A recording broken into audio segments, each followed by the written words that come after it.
You're watching the Juice Consumer Direct podcast. I'm Carson Poppenger, and I'm here today with Jacob Thorpe, our Senior Vice President of Client Services. And we have a special guest, Steven Bederman, the CEO, founder of NobelBiz, which is one of the leading contact center solutions in the space, and has tremendous amount of experience with the outbound calling, call cadences, TCPA regulations, emerging technology with AI, and we're excited to talk to you today, Steven. Welcome. Hey, thanks for having me. I'm really looking forward to this. I hope that it opens up some people's minds that there are solutions to some of these problems that people are running into. Absolutely. I know it's great to get together with leading minds to discuss what's going on in today's industry, and it's interesting to our audience and to our us as a company, even what's happening with technology and how it's advancing so quickly. And great to have you here with us today. Well, great. Anything with regard to contact center or the audience, I'm happy to talk about and share some of my experience with you. Do you want to give a little background bio on you and how you started at NobelBiz? Sure. Let me take you back to dinosaur era, which was DOS based at that time. But I built a company in the first decade of the century called TouchStar Software. And TouchStar, we started with two guys, and we were a dialer. And we grew it to one of the fastest growing companies of that on-premise systems at that time over the first 10 years.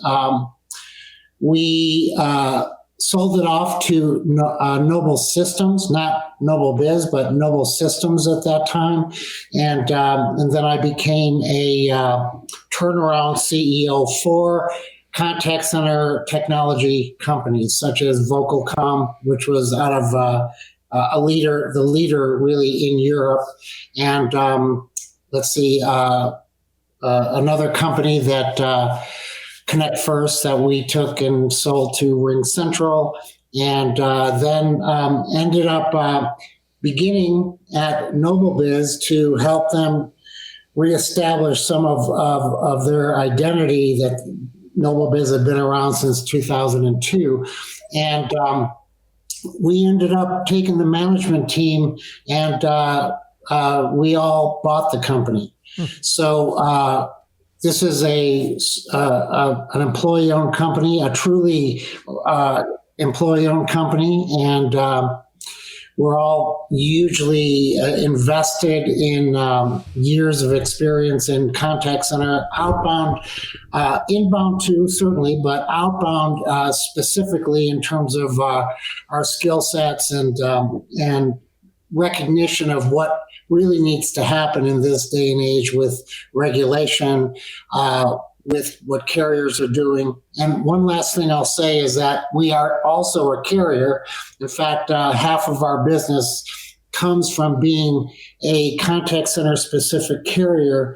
We're CLEC, and many of our clients actually are not using our call center, our CCaaS product, and just stick with us. In fact, many of our competitors use us for the contact carrier side of the business. That's exciting. A great background, and what a tremendous amount of experience you have. And actually, I didn't know this, but we actually were a user of Connect First back in the day. We started with Connect First, and we're using that. Great platform. I loved how simple the interface was and easy to use. And so I didn't know that you were behind creating that. That's exciting. Yeah, it was an interesting time. Companies in the like from really when I sold TouchStar to Nobel Systems, from about that period until later in the next decade, there was a lot of consolidation going on. And really, there were over 200 companies selling dialers that were still on premise, and then some of them migrating into CCaaS. So it was an unusual time, but Connect First, as an example, was one of the companies that wanted to exit, and it made sense for them. And RingCentral was looking for they had their own dialing solution, but they were looking specifically for an outbound dialing solution. And I think that's what you were using, and that's where the advantage was to buy it. Better to buy it than build it sometimes. I remember that dialing platform. I remember that between calls it would play a song. Oh yeah, we had music playing in there for the agents to listen to. We didn't switch the songs out very often, so there were certain songs that it would just play over and over. The agents like that, yeah. Yeah. We went. That was up until about 2015, I think. And actually, we sold it in. I think it was 2017, 16, 17, something like that. Okay. It was 2017 during RingCentral. I'll tell you one interesting thing with Connect First. When I walked in there on the first day, about 10 dogs attacked me because we were, at the office, not remote, and everybody brought their dogs. So if your dog couldn't get along with other dogs, you weren't going to be able to work there. You probably know one of my business partner, Patrick O'Born. He's a founder of Teleris, and you've probably worked with Teleris before as a master agent representing your contracts and things like that. Does that sound familiar? Yes. In fact, I think he was friends with Jeff Mina, who was the founder of Connect First. And, Jeff today has a really nice company that also helps outbound contact rates. So maybe later we can focus some effort on him. Yeah, a lot of mutual friends and connections in the industry. So it's great to finally connect with you, Steve. Thanks. So you've actually you're author. You've written another book recently, and business leader, obviously, with being the CEO of NobelBiz and these other companies that you founded over the years. Tell us about your book and what you're talking about in that. Okay, well, there are different books. I started out by becoming a best-selling author of corporate thrillers and fiction, and there I am on my 5th book now, and I've had just a lot of fun writing those, and only did it because I was trying to find a hobby other than call centers. And then it worked out, and people seemed to like it. But more recently, in addition to enjoying that writing, my first business book is Lessons I've Learned in No Particular Order. And it's really how I learned. And you're in this contact center space too. And many of us, like me, I started out as an agent, in a smoke-filled room, calling out of the white pages and dialing down, and you rewarded yourself when you made a sale with a cigarette and rang the bell. And a lot of us are that way. And we started out just understanding how you can make a sale and make a living doing it. And then over time, you just kind of, if you find all of us, we find different directions to take within it. And we're sort of the next couple generations that started with just banging the telephones. Yeah, you use that experience to create solutions and improve the process and improve things. That's such a great story. So you started with that basis of just experiencing it and just iterating and creating technology. So that's really cool. That's how the best solutions are created, is by someone experiencing a personal pain point and coming up with a solution because of their experience with that pain point. We've been talking about this. We're building right now an AI analytics tool and portal for our partners to review like transcriptions and sentiment analysis on the calls that we're making and the calls that their salespeople are making. So it's a portal. And we've been talking a lot about this. I'm like, hey guys, if you want to, have an opinion on these things, like, you got to get in there and look at it and be a part of it and see what our customers are experiencing and look at these reports and really to understand the pain that you're solving by creating a product. And I think a lot of the best ideas come from a pain and then coming up with a way to solve that pain in a way that's scalable. I think a lot of the best things that we've built have been from pains that we've felt, and you got to recognize the opportunities there. But also, it's different today than many years ago. Whereas today, the market is really, in a way, as if you're doing lead gen, as an example, the market is hiding from you, right? They don't want to answer the phone. They're trying to find ways to not connect with you.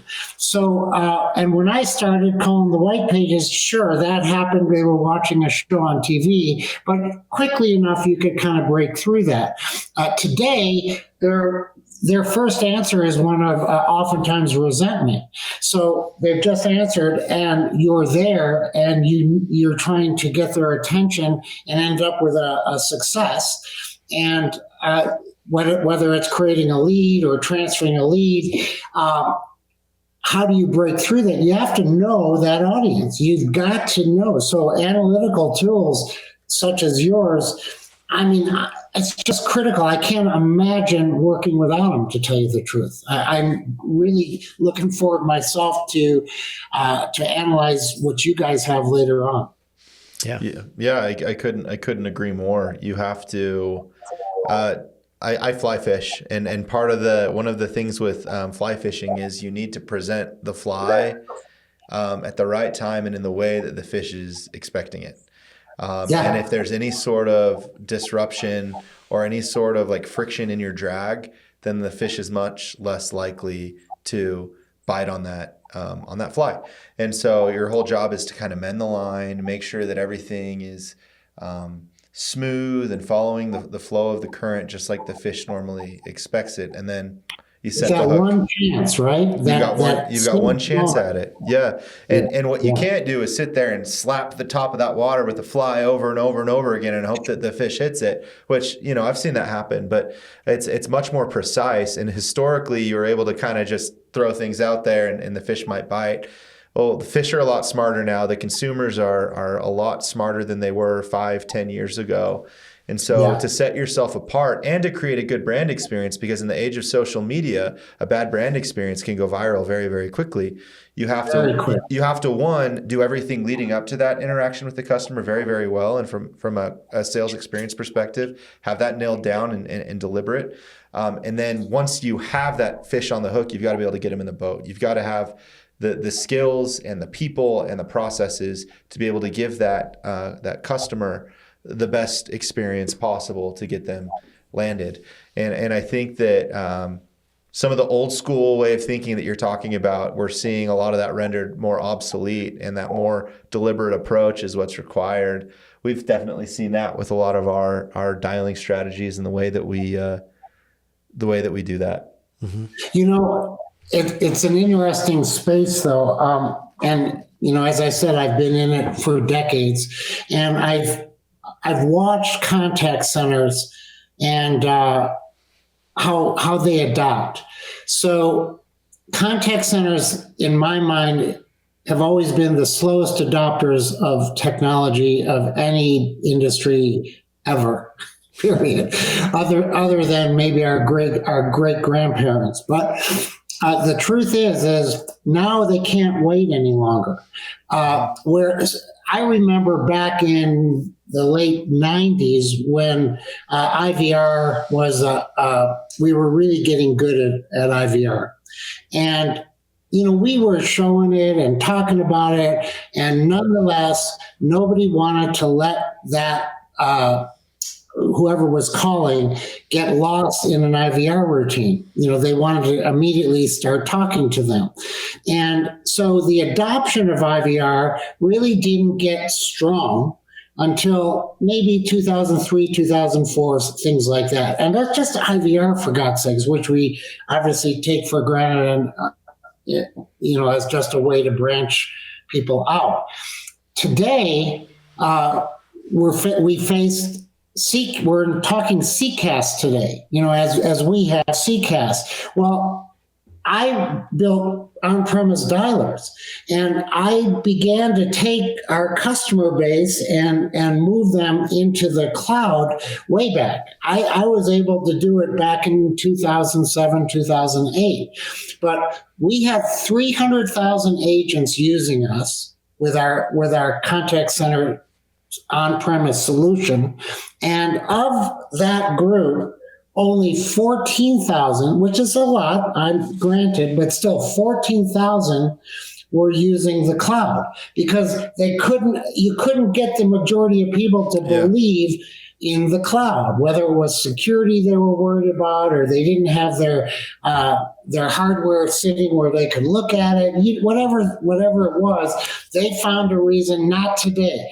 Part of their reason is contact centers they're so addicted to the need for the cash flow to continue in minute by minute, hour by hour because of their heavy overhead. The agents, the technology, the carrier, and so they might see things they want. Yes, they wanted to get in the cloud, but you didn't see that really develop until 2013, 2014, and it got more and more and more. Today, still half of the systems out there are on premise for the larger BPOs. So what that means is that how do you get them to listen to you and say it's worth just pausing a little bit to implement something that will exaggerate all of the upside of your business that you can see, but you're scared to do, and that becomes the real problem. Like, we're a carrier and we're a CCaaS. So as a carrier, we have well over 2 billion minutes that we're working with. Well, those minutes really come to us because customers want better contact rates. So it's not too hard for us to convince a contact center to switch to use us because we give them more bandwidth and more outbound quality, tier 1 quality at an affordable price that increases their contact rates. They're willing to try that and make the change because it's a very simple thing to do.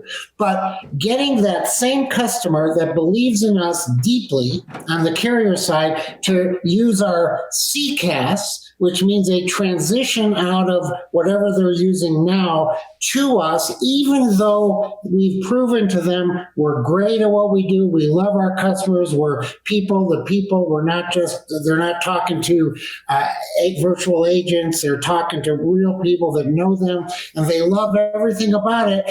Getting them to go and to look at our CCaaS every day, getting them to admire our CCaaS every day, getting them to implement that CCaaS, very hard. And it's just the nature of the beast with this industry. To adopt new things is very, very tough. But today they don't have a choice. We had a customer on the carrier side that had tens of thousands of DIDs. And with the new issues that are going on, those DIDs had to move. It took about 10 days to move X amount of thousands of DIDs. In that time, it cost that contact center millions of dollars. Of just moving DIDs from one place to another. So that type of fear stands out. Now, here's the thing. Once they move those DIDs, they increase their contact rates. They had less call blockage. They had less labeling. And now they're regaining and adding to their contact rates, which will exceed what they may have lost in that 10-day period of time. But that you got to be prepared for that 10-day period of time. Yeah. And how do you convince a contact center to risk a day in their life for what the future holds. Well, I think we both are in a unique position too, because you could take that argument and say switching from one CCaaS platform to another CCaaS platform too. It's like, hey, you're so entrenched with this current system that you're using. It's the devil you know. It's the devil you know. You're comfortable with it. We've got all of our reporting is built through this. All of our payroll is built through this. All of our metrics and our like the intelligence that we use for billing and invoicing is built through this. Yeah, it might be a little bit better. Yeah, our carrier, downstream we're having issues, but it's what we know. So you have that same barrier with switching technologies. We see that with companies fighting that kind of internal battle of, hey, we have an internal call center that we're not managing it great, but it's ours. We could really outsource to the experts, and it would probably, from an economics perspective, make a lot of sense, but the politics and internally what that looks like isn't great, and balancing those two things, even though there's an opportunity, like there's so much more on the plate. It's the devil you know versus the devil that you don't know, and being able to overcome that and educate them and show them what they're missing out on, and the opportunity is hard, but your messaging has to be perfect. You really only have one shot at it. Just like the agents on the phone, you've really only got one shot on it. Yeah, it's fly fishing. I really think the key is something that almost no one in the industry, certainly on the CCaaS side, has ever perfected, which is how do you transition a contact center in a relatively seamless way so that transition doesn't offer the risks. So what you end up seeing happen oftentimes is they'll be willing to carve out a work group. So let's carve out a work group. Yes, it's a segmented database, different reporting, but it's a cost you pay to try a system out. We've seen it many times where people will love that carve out and love it way more, and in every practical way beat the heck out of the major players in the industry, but never figure out how for it to go beyond that carve out.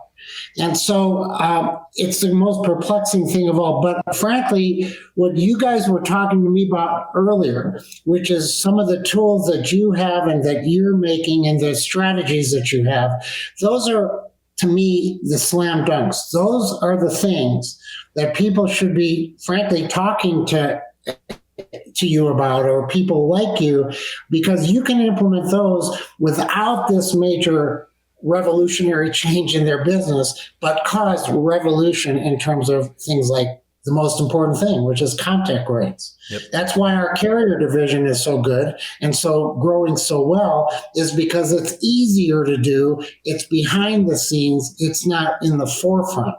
But after they do us, they got to talk to you, because it's the strategies that make the difference. Yeah, I had no idea that half of BPO seats right now are still on-prem. We've been in business since 2009. We've always been in the cloud. We sort of started. We were born in the cloud, I guess, I've heard said before. It's just kind of hard for me to comprehend that many people are still using on-premise solutions when there's so many advantages to the cloud, and you can integrate it, you can get data in and out of it very easily. You don't have to worry about the servers and things like that. But when I wanted to shift gears real quick, and we've got about 15 minutes or so left with you, Steve, and I wanted to chat about something that you talked about at Contact.io that I think was extremely interesting to our audience, which is some of the issues that are plaguing outbound calling right now related to short-term duration calls. I think that's the panel I saw you on. You had a number of incredible insights on what's happening right now with short-term duration calls.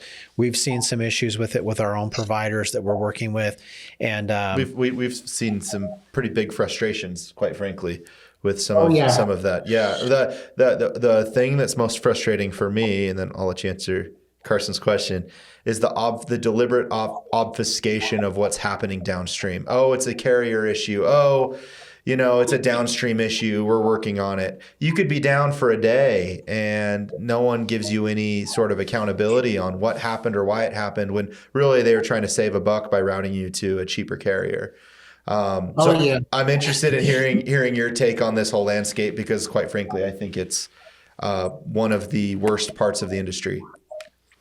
And I'll tell you, I'm probably the least capable of giving it justice compared to some of our staff here. But let me tell you from my seat what I see. So the large carriers, the 5 or 6 big boys, without naming them, none of them want call center traffic. Okay, period. Zero. It's short duration. What is the contact center doing? They're outbound. They're placing millions or hundreds of thousands of outbound calls every day, and only X amount connect.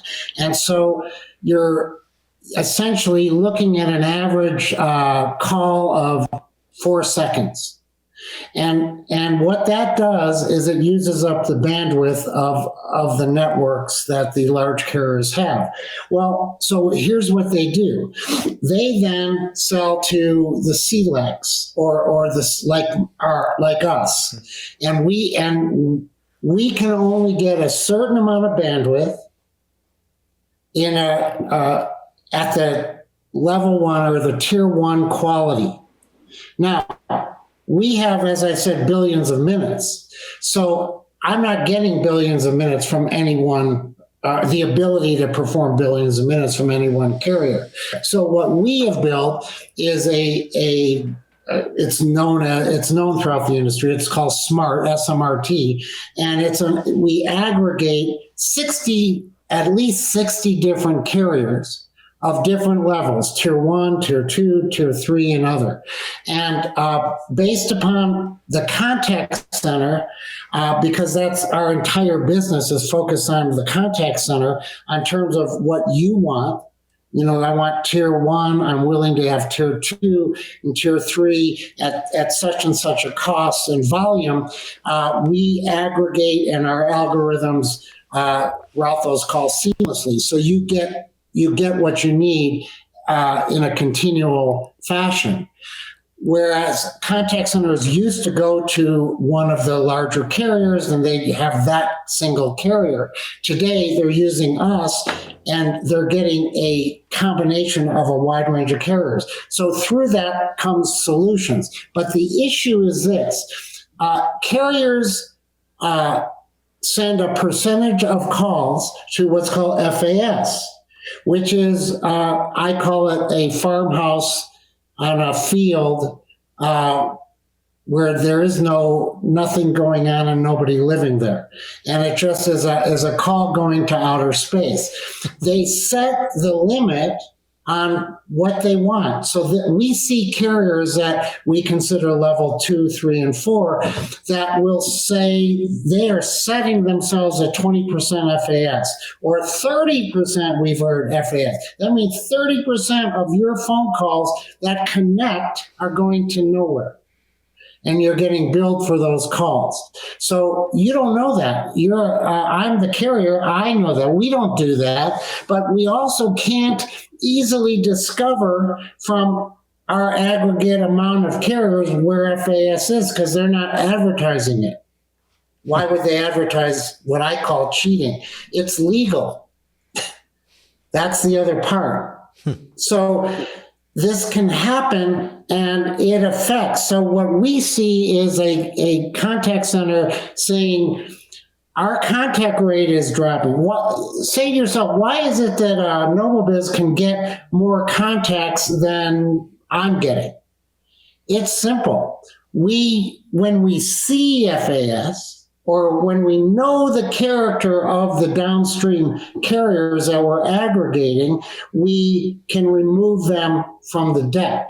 We can circumvent those. So we can't eliminate FAS, even though we're not controlling that, but we can maneuver. It becomes surgical in nature, where we're maneuvering you into higher contact rate. That's just one of the ways we do it. But at the end of the day, what it really is this, as regs have hit, as you're seeing call labeling and blocking, you're seeing now essentially the big carrier saying, I'm not willing. I don't want it anymore. I just don't want it. Regs support me not wanting it, and I don't want it.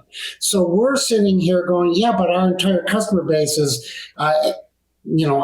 telemarketing or outbound or lead generation or customer service or whatever, or a mixture of all. And we have to service them. So we go out, we have a team literally, and all they do is they're invested in vetting out new carriers all over the world. Constantly testing them. Every carrier will tell you, we have tier one. But then they don't, then you say, no, we've tested you and it's not. Yeah, well, we don't really like your kind of traffic. Well, but we showed you our traffic. Yeah, but we don't like it. And we only get this much bandwidth from our large carrier to that we have to meet. And we don't want to lose what the big V is offering us, or the big A&T is offering us. So I'm sorry, we can't give you more. So any single call center is going to, honestly, if you're not using companies like NobelBiz, there's no possible way. You may get better pricing, but you're getting terrible contact rates. And frankly, the cost of a minute, spend what you need to spend to get more contact rates, because a call center is about contact rates. But regulation, everything is pushing against us right now. And at the same time, they're raising their prices. So in an industry that has always been in a race to go to the lowest common denominator of cost, you're going to see it start rising because the people providing the networks, the large companies, those networks are restricting usage now, and they're saying regs support us not wanting your business. We'll give you a little bit, and it's going to be, and we can't control FAS because those bunch of carriers out there are setting their own limits on you. Interesting. It's crazy.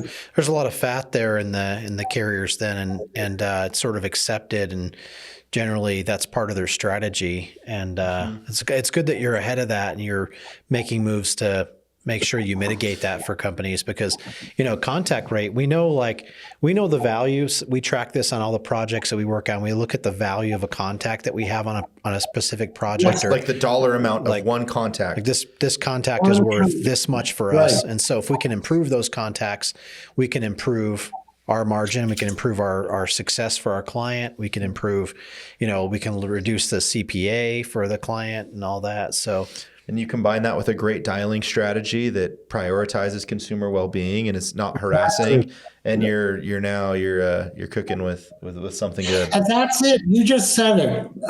We can get you the contact. It's hard work. We're fighting it every day. We do it intensely, but that alone is not enough now. It's like we're table stakes at this point. You guys are what makes a contact center thrive or be average. That's how I look at it. And that's why the tools and strategies are now not a sidebar. And contact centers shouldn't be saying anymore, well, I know what I'm doing. I've been doing it for years. I'm really good at this. I'm smart. I know it. You may be all those things, but in the current environment, you're as new as everybody else is. Yeah, that's exactly right. This has been fascinating. I would love to have another session where we dive more into this, because there's so much that we should talk about with this. Love to. Yeah, this is like, geeking out over carrier routing. That's what we like. That's the fun stuff, right, Steve? Listen to this, right? But we're excited. I started my day with an hour and a half meeting on this particular issue internally, and what are we doing about it? Yeah. Because it's a constant battle. It's a battle, literally a battle. Well, I'm glad you're fighting it and trying to help find solutions, because I think you're right. Those big mobile carriers, in particular, the service providers, they're the ones that are sort of tightening down on what calls they're allowing through and things like that. We have permission, all the projects that we work on, we have permission, we have consent from the consumer, we have an inquiry, we have a customer relationship where we're calling their customers. But those calls, we're having to navigate through some of these traps that are being set and preventing our call from being delivered. And at the end of the day, the consumer's asking for that call. But, there's a lot of, I heard Eric Troutman was on our podcast recently. I heard him say something like last month there were 4 billion robocalls delivered to the United States. 4 billion robocalls are going through, and more than ever. And those are creating a lot of noise and a lot of problems for companies like us and for you. And we're trying to get legitimate services provided to the consumers, but there's a lot of noise out there. So Absolutely. Fascinating getting an opportunity to talk with you, Steve. And let's have Jump get another session on, because we should dive into this and talk a little bit more about the specific strategies that we utilize to enhance those contact rates and to enhance the conversion rates once we have them on the line. I'd love to hear more too, whether it be in a session, and certainly I'm always available, or just outside of this. I'd love to talk to you more and maybe do some combination of services or something like that. Absolutely, that'd be great. Let's do that. Do you have any final thoughts, Steve? Yeah, contact centers, in my opinion, and we just bought one, by the way, because we felt like it's so hypersensitive right now. All of the issues are really coming to a head more than I've seen it in decades and decades of living through it all. Never saw it quite like this before. We felt like we need to test on ourselves. And that's frankly what we're doing. And we're essentially taking mostly an inbound contact center up, and we're converting, we're not walking away from what we currently do, but we're converting to outbound because more than anything for me, the motivation was I wanted to feel what our customers are feeling. And then and be able to aid them if you need some overlap or whatever. But we're not really in the owning the call center except from that learning experience. So I hope that people in the contact center space that have been running these for a long, long time and feel they've got it down and they know what's going on, recognize that because of the regulatory conditions and the choices being made by the FCC and the large global carriers,